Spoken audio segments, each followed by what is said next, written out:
I wanted to come on today to talk about narcissists and threats. I wanted to share a little bit of my story with all of you so that you can see some examples of what I experienced in my relationship, and how things escalated over time and what I learned from how to deal with these threats. So, in the toxic relationship that I was in it for 3.5 years. And as time went on, my ex got bolder with the threats, and they were also more frequent. So the relationship was really loaded with threats, so it's going to kind of be a lot, but I'm just going to run through some of them.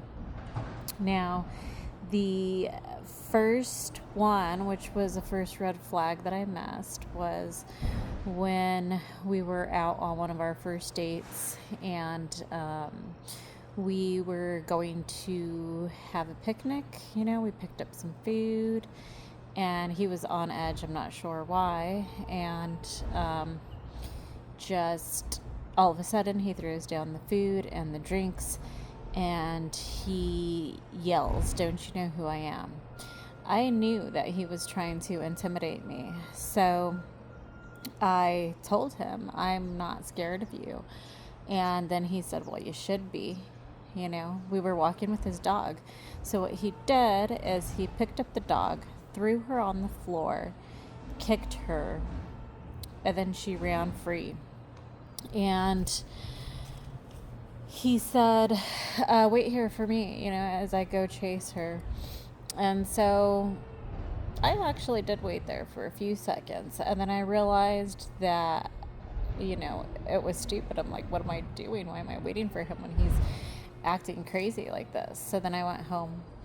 But then the thing is, the next day that he called me and told me he was drinking, and he normally doesn't act like that, but he felt really bad about it, and that he tried to shoot himself, and the gun backfired.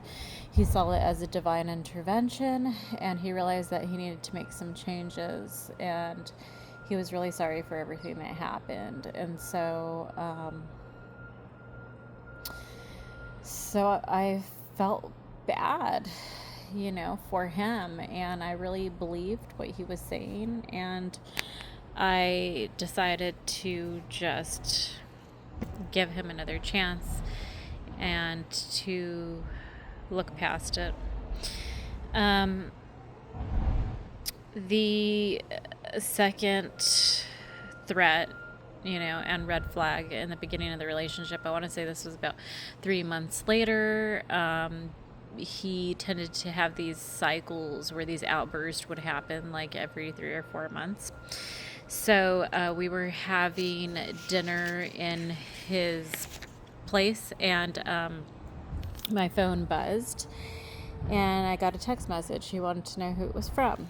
And so, I told him it was from a coworker, and he's talking to me about my schedule. He wanted to see my phone. I showed him my phone. I didn't have anything to hide. And so he then got upset that it was a man that was texting me, and he choked me. And it was real quick. It just happened for a few seconds, but he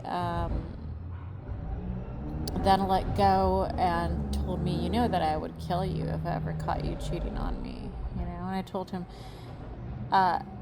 there's nothing going on between me and that coworker. Like, this is something that we all do, that we have each other's personal numbers, and we text about whatever's going on at work or schedules and things like that, So I told him, no, I would never cheat on you, and then he kind of relaxed. But the thing is that what I didn't realize at the time, that I do realize now, is that was the beginning of him number one, kind of getting permission to look into my phone whenever he wanted, and number two, trying to control who I was going to talk to. At the time, I just dismissed it like, oh, he just really cares about me, because the relationship was moving fast. We were talking about marriage and everything. And so I just thought, oh, okay, well, that's maybe why he reacted like that, because he was jealous. But the truth is that was, an over-the-top reaction for something like that. Now, the next threat that I experienced was, I was working at the time. I told him that I wanted to take this promotion that my boss was offering me, and he accused me of wanting to have an affair with my boss. And I said, no, I just want to save money. I have all of these debts that I have to pay off, and there's nothing going on between me and my boss. He then got close to me and told me that he could just kill me. This scared me, of course, So when this happened, we were like on our way to his place. So I just turned around and ran. And